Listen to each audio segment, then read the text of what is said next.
Good morning, everybody. I'm in reds. I'm in blues. I think we're told not to label people around. Yeah? Bad day, good day, whatever it is. Real pleasure. In fact, I think it was 2 weeks ago that I was in this same room. And it was a VC's conference, and I was asked to speak as a guest speaker, and we had the entire leadership of Strathmore, the entire university. So the board of trustees, the council, the chancellor, his deans, and everybody else. And I was asked to talk about identity of organizations and what it takes to be. But let me answer Sean's question around what's a big question that I wasn't there yesterday, but just looking at the theme of future ready and everything else you're hearing, the one question that came to mind is how or what will it mean for me to be future ready? And what shifts do I need to make? Or what is the one shift if we remain laser focused?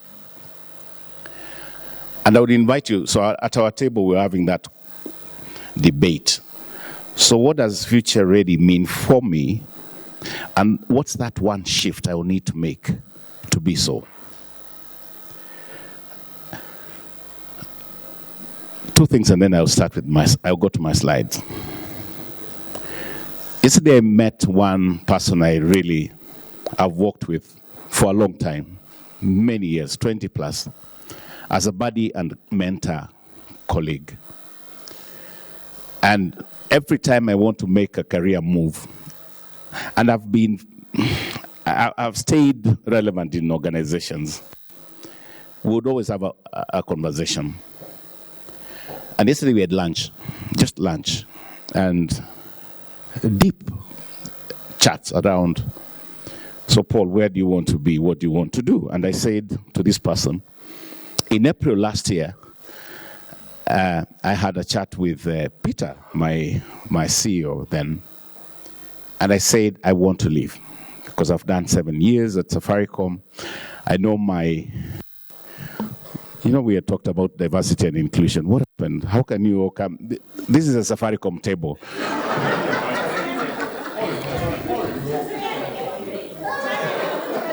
Absolutely terrible. Since I left, look at what they are doing. In fact, let me move this side of the table. And we were having the conversation. I told Peter I would want to leave, and I would want to ensure that there's a transition. Because we all live where we are. It's a matter of when and how. And the best thing is to be ready for it. So that bit of future ready is a real question. But I wanted to talk to you, I'll not say more than that. I wanted to talk to you then about, I think, what I've also learned in terms of when you're going through these events. Because most of us go for events and we take notes. We have cards. We are, bless you, thank you for these cards, or God bless you. May your grandkids see their grandkids, that kind of thing. But then you find it doesn't make any shift in us. And you ask, what is missing? And in my wisdom, or not, I normally ask this team, they'll tell you this, and we can take a bit. Wallace and team, we can try this. I normally tell guys, take a moment to reflect, which is what Sean did with us. Most of us are like hamsters, just running, and we never pause to reflect. So as I engage with you, I would ask you, number one, reflect and keep those questions coming. Number two, most likely, I will not tell you anything you haven't heard, be in a different form, but really essentially the same. So what's the next thing you look for? Patterns. What are the patterns? What are the themes emerging? Because once you reflect, look for patterns. The third thing that we never do is your narrative. For instance, we've gone through this. Red, blue, green, yellow. But what is your story? Because most of us are asked that question. What's your story? Who are you? There are some of you have dealt with here. I'm just trying to double click that your narrative. And I've been fortunate enough I've worked with about 14 CEOs. And in fact, at Safaricom, I've literally been involved in the recruitment of the entire ExCo, including my boss, apart from one person. Everybody else, I can tell you how the first CV came to me. And there are about 5 things I'll look for when we are looking for C-suite leaders. And number 1 is about experience. I'm still on your narrative. Experience. What is your experience? And I ask this question at Safaricom. If I told you I have 15 years of experience as a driver, and my brother has 5 years of experience as a driver, who would you employ from an experience point of view, assuming everything else constant? You would employ me because I have 15 years of experience. And Alex, my brother, has 5 years. What if I told you have been driving Kangemi to Globe Cinema for 15 years, Starbus, yeah? And Alex has been driving an Uber in Nairobi for 5 years. If you want a driver in Nairobi, who would you take? From experience only. So the question is, are you an Uber driver or a Starbus driver? From an experience point of view. So we'll look at experience as number 1. The second thing we'll look for are your traits, which is what now we've... So you ask the question, what is your DNA? Who is Paul? And you probe that, and Amma will tell you, we will go around and do profiling. I go to Conferry, you know this. Then number 3, we are still on your narrative. So when you ask who you are, so experience, your traits, your drivers, what drives you? Some people are driven by structure, others are driven by change, others are driven by impact, whatever drives you. And then the 4th is partly what we had this morning about your competencies. What are your core competencies? That they could be leadership, they could be craft, whatever it is. So experience, traits, drivers, and competencies. And then your emotional intelligence is kind of your base. And by the way, I'm talking of C-suite. So when I say we will look for, and it sounds easy, isn't it? So when I say your narrative, it's a big thing. Let me go back to where I started. So I said, reflect, look for patterns, establish your own narrative, your story. And the story is what I double-clicked there. And then the 4th one is, how do you disrupt yourself? And I hope as we do this, from Strathmore point of view, how do you live here a different person? And your disruption will be, what will you start, what will you stop? But most importantly, and I say this again to my colleagues, it's about your mindset, your skill set, and your tool set. Mindset, skill set, tool set will make you future ready. Any leader I know has a toolbox. What's in your toolkit? Context is everything. And in that is, even before COVID, we saw the first, the bit we're on the 4th industrial revolution. And we were talking of learning agility for talent, adaptability, empathy, the T-shaped transdisciplinary kind of careers. Before that, we had the computer age, division of labor. Those of us who did economics, you'll remember Taylor, specialization. And in the very beginning, steam engine, which was about physical labor. But I think I normally tell people context is everything. What works for you today may not work for you tomorrow.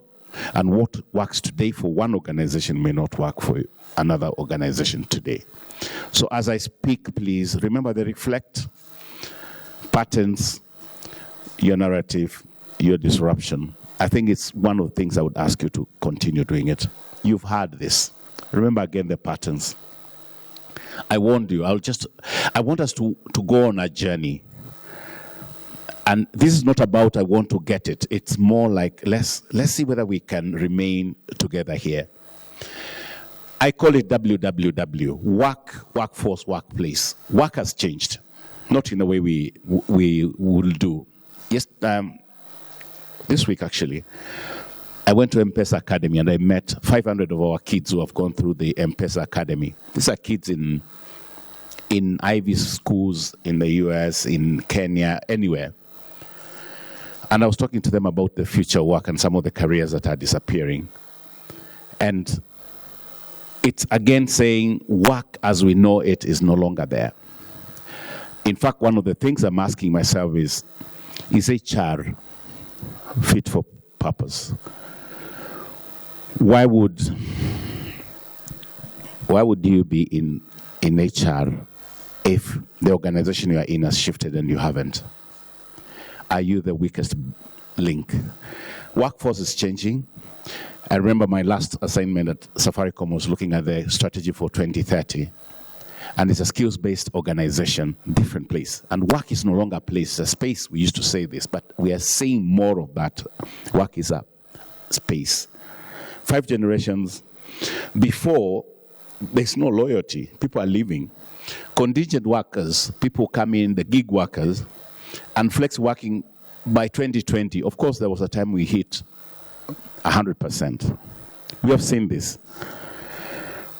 One thing I love about Gen Z, especially in Kenya, they have made millennials look old and actually useless. You'll be asked, millennials, what did you ever do other than feeling like you are entitled and that's the best thing that happened? This is what generation should, no, sorry. It just gives you the dynamics. I was reading something yesterday saying that Gen Z managers are some of the worst managers. Baby boomers, Gen X, and millennials are saying we don't want these guys as managers because they create fun. They create everything. But Alpha is coming. So, actually they're not coming. They're in our houses. So, and we know, I have 3 Gen Zs in my family. And one of them was telling me, first there was a day, the Tuesday, when connectivity was down. And they came to me and they said, Dad, are you connected? I said, yes. I said, haha, why am I not connected and you can connect? I said, hey, respect. They said, no, tell us, what do you know that we don't know? And obviously, challenge is different. I don't want to belabor this, but there's something about culture that I thought I would say this. Gen X are some of the challenged parents that we've ever seen. But they were helicopter parents. Like anything the kids ask is, please have it. This is where our daddy, you find a daddy who is 4 years old. And daddy behaves like daddy. Everybody has to listen.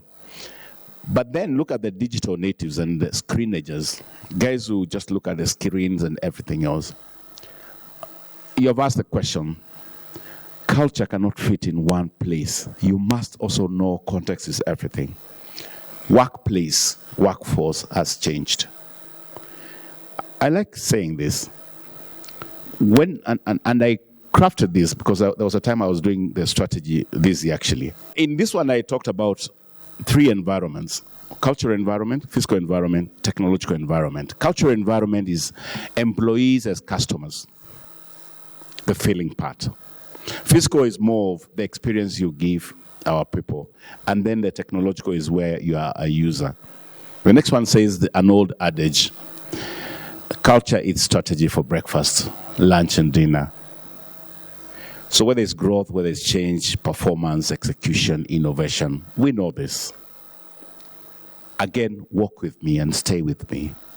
But in terms of then what is institutional culture, or what is culture of an institution? It's both subjective and also complex. So it's not just about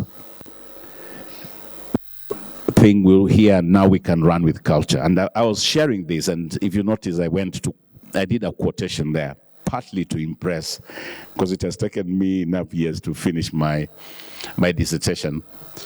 I've actually done everything apart from the journal and chapter 5. So I'm just, and mine is looking at the lifespan triggers that grow leader effectiveness and leader competencies. And my focus are the C-suite top management teams for companies quoted in Nairobi Stock Exchange. And I did that. I got about 335 respondents. And the data that has come through is absolutely amazing.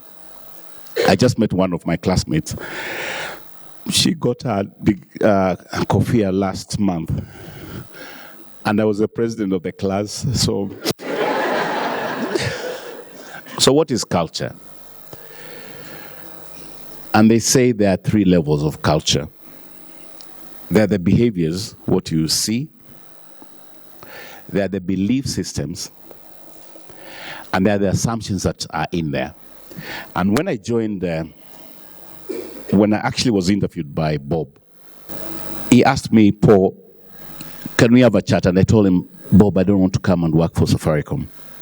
This person I met yesterday, in 2017, went to Harrods and bought me a green Monster and told me, don't go to Safaricom.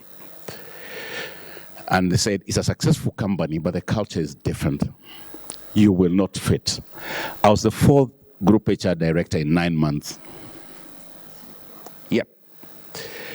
And you come in and you're told, welcome, Alan Wasalan, wholeheartedly. Then you go, there's a revolving door, and the next thing you find, you are next to Jugunas.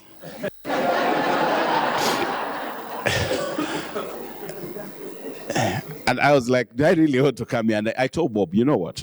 No, Bob first told me, Paul, I will not interview you about your craft. I just want to know whether I can work with you. And I found a leader who was humane to a fault. I've never seen anybody like that. And you know what? I said, Bob, I'm coming. 90 minutes thereafter, we were still having a chat.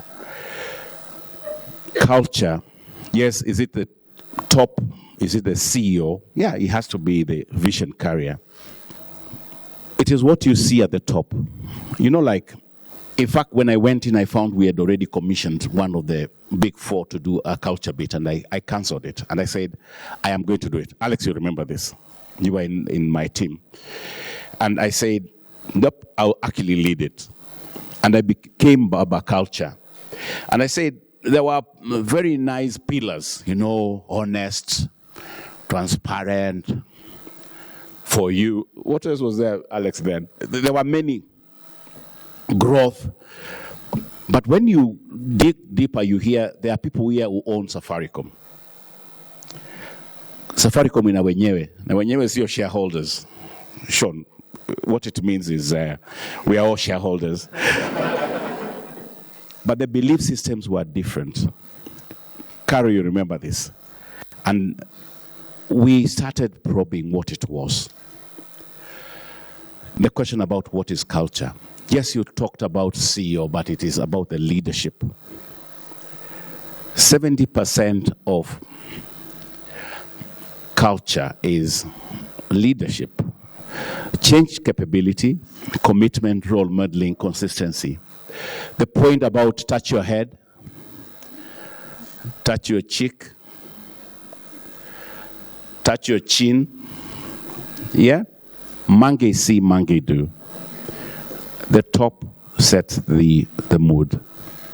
And if you don't have that consistency, forget it. This is digital leadership, and they say adhocracy culture is where we are flexible and we take risks. You know, like those, the red and the bit. This is where there's fun, there's everything else, but it's more collaborative. Market culture is let's beat the competition to death. Hierarchy culture is where people have to be Mr. So-and-so. I worked in government. My manager then told me, Paul, please leave because you'll be frustrated there to death. And looking at you, Here.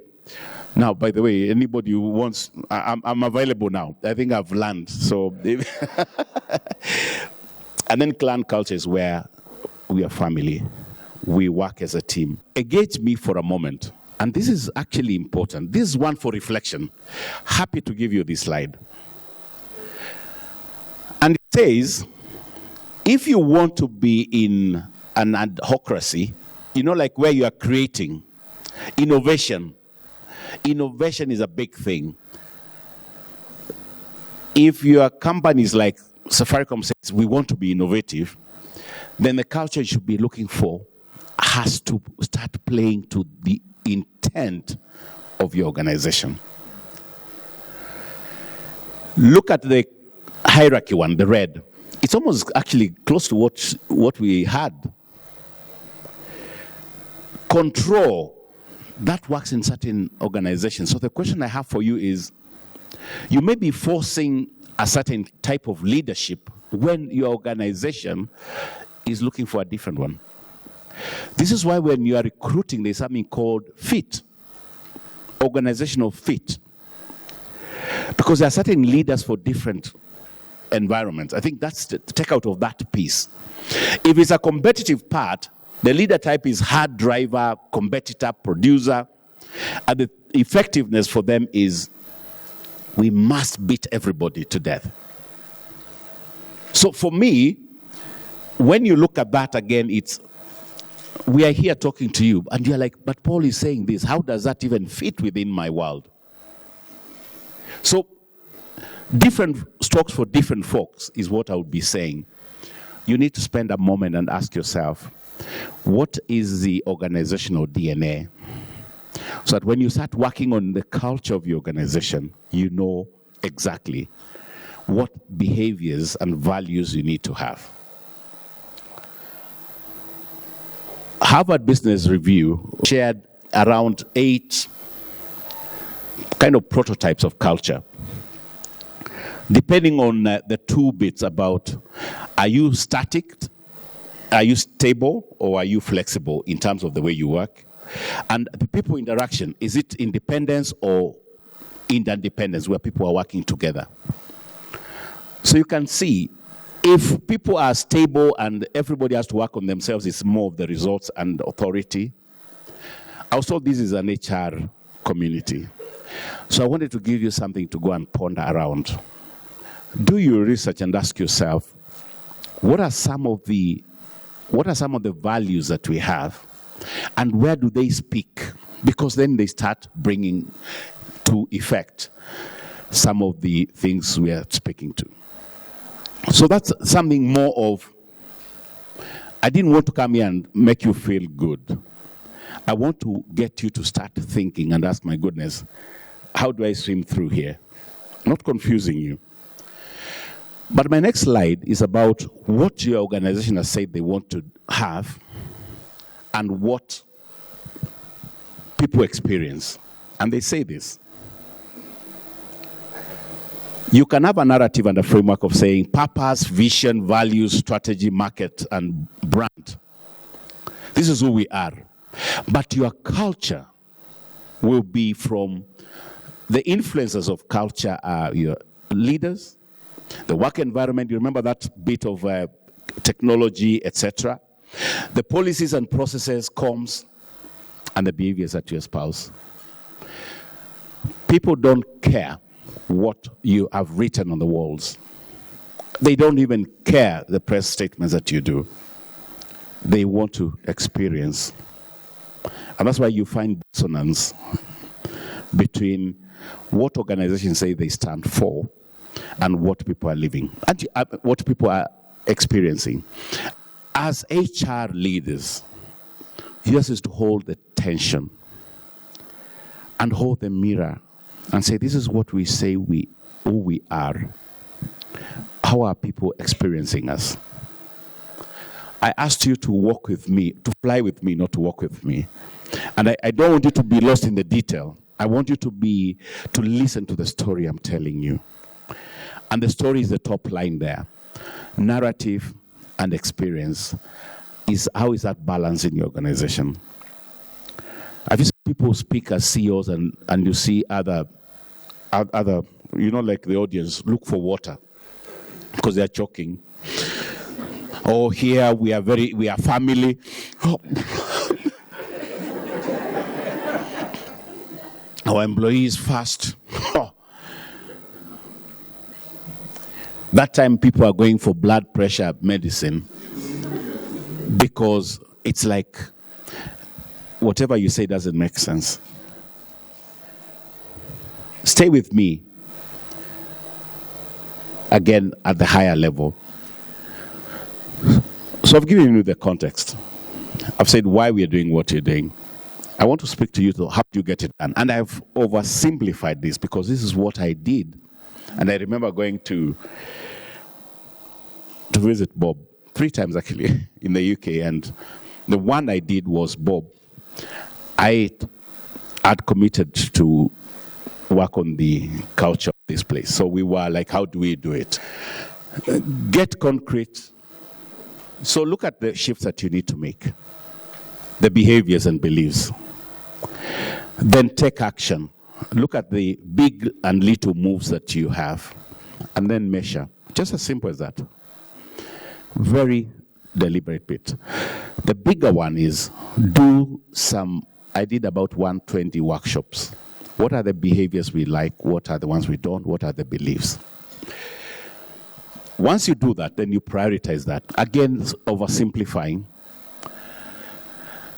Normally they say, look at this bit about focus that Sean spoke to is critical because you can't boil the ocean in an organization. And in my case, when I said I wanted to work on culture, I had even Michael Joseph say, who are you to even talk about culture of Safaricom? And I said, you know what? It is not what is wrong, it's what is missing. Because we had a fantastic culture at the time. Entrepreneurial, innovative. So it was more like, what could it be? And you know what?